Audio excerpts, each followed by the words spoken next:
بسم اللہ الرحمن الرحیم۔ کیا آپ کو لگتا ہے کہ آپ کے گناہ بہت زیادہ ہے اور معافی کی کوئی گنجائش نہیں؟ قرآن ہمیں اس دروازے کا پتہ بتاتا ہے جو کبھی بند نہیں ہوتا۔ سورہ زمر آیت نمبر 53۔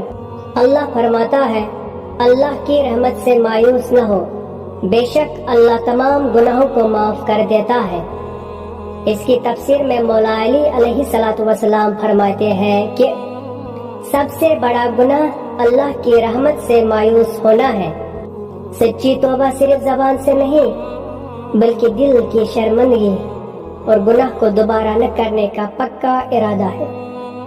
حکمت اہل بیت علیہ السلام، امام حسین علیہ السلام نے فرمایا، گناہ پر شرمندگی گناہ کو مٹا دیتی ہے۔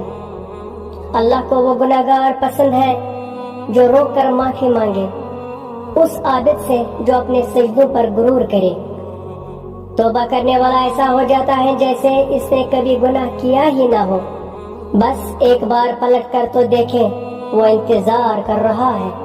اگر آپ بھی اللہ کی رحمت پر یقین رکھتے ہیں تو کمنٹ میں یا غفار لکھیں اور اس ریل کو اپنے دوستوں تک شیئر ضرور کریں۔